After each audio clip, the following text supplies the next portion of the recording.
Friends, இன்றைக்கி நம்ம burger எப்படி வீட்டிலே செய்யலான்னு தான் பார்க்க போகிறோம். முதல்ல அதுக்கு தேவையான பொருட்கள் 4 கட்லெட், இட்லி பன் 4, வெண்ணெய் தேவையான அளவு, ஸ்லைஸ் பண்ண தக்காளி 4, ஸ்லைஸ் பண்ண onion 4 piece, mayonnaise 2 tablespoon, தக்காளி sauce 1 tablespoon, chilli flakes 1 teaspoon.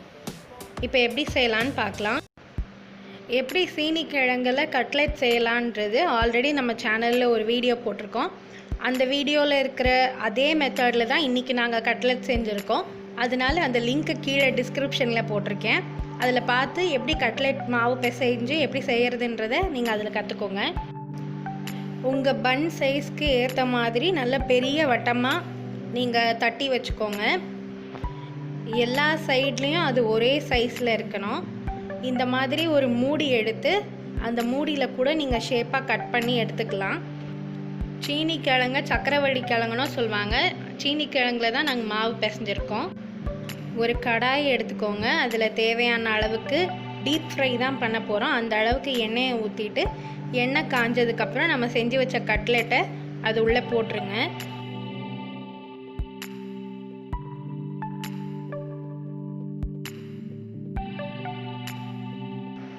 நல்லா 2 பக்கமும் பொரிஞ்சிடணும். இப்போது நம்ம கட்லெட் ரெடி பண்ணி வச்சாச்சு. எல்லா கட்லெட்டையும் பொரித்து எடுத்து வச்சாச்சு. பேக்கரியில் பர்கர் பன் விற்கும். உங்களுக்கு பர்கர் பன் கிடச்சிதுன்னா நீங்கள் அதை யூஸ் பண்ணிக்கோங்க. எனக்கு இட்லி பன் தான் கிடச்சிது, அதனால நான் அதை யூஸ் பண்ணி பர்கர் செய்ய போகிறேன். ஒரு தோசைக்கல் எடுத்துட்டு அதில் தேவையான அளவுக்கு வெண்ணெயை தடவி வச்சுக்கோங்க.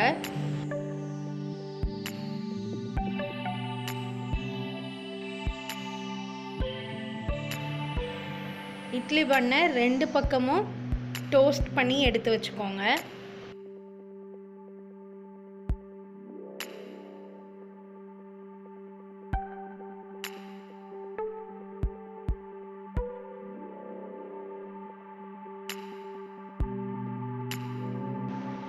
ஒரு கிண்ணத்தில் 2 டேபிள் ஸ்பூன் மயோனைஸ் சேர்த்துக்கோங்க. 1 டேபிள் ஸ்பூன் தக்காளி சாஸ் சேர்த்துக்கோங்க.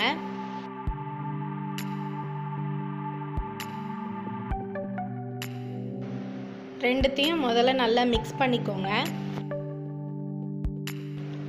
1 டீஸ்பூன் சில்லி ஃப்ளேக்ஸ் ஆட் பண்ணிக்கோங்க.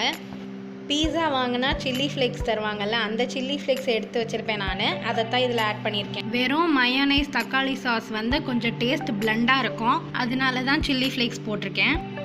இப்போ நம்ம பர்கர் செய்ய தேவையான எல்லாமே ரெடி ஆயிடுச்சு. தக்காளி ஸ்லைஸ் பண்ணியாச்சு, வெங்காயம் ஸ்லைஸ் பண்ணி எடுத்து வச்சாச்சு, சாஸ், கட்லெட், பன் எல்லாமே ரெடி பண்ணி வச்சாச்சு.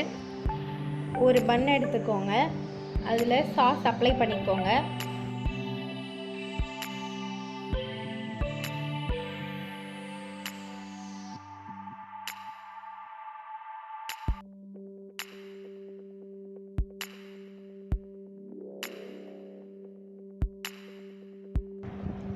ரெண்டு தக்காளி ஸ்லைஸ் எடுத்து வச்சுக்கோங்க. இப்போ ஒரு துண்டு கட்லெட் எடுத்து வச்சுக்கோங்க. அது மேலேயும் லேசாக சாஸ் அப்ளை பண்ணிக்கோங்க.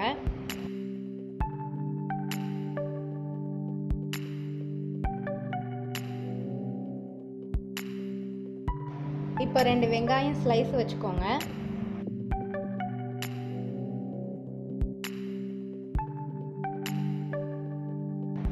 இன்னொரு பன் எடுத்து அதில் சாஸ் அப்ளை பண்ணிவிட்டு அதை இது மேலே மூடி வச்சுருங்க.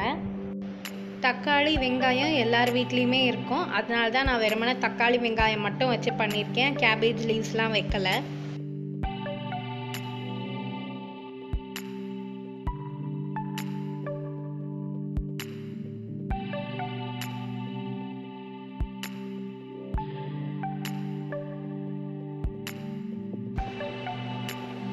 இப்போ நம்ம பர்கர் ரெடி ஆயிடுச்சு.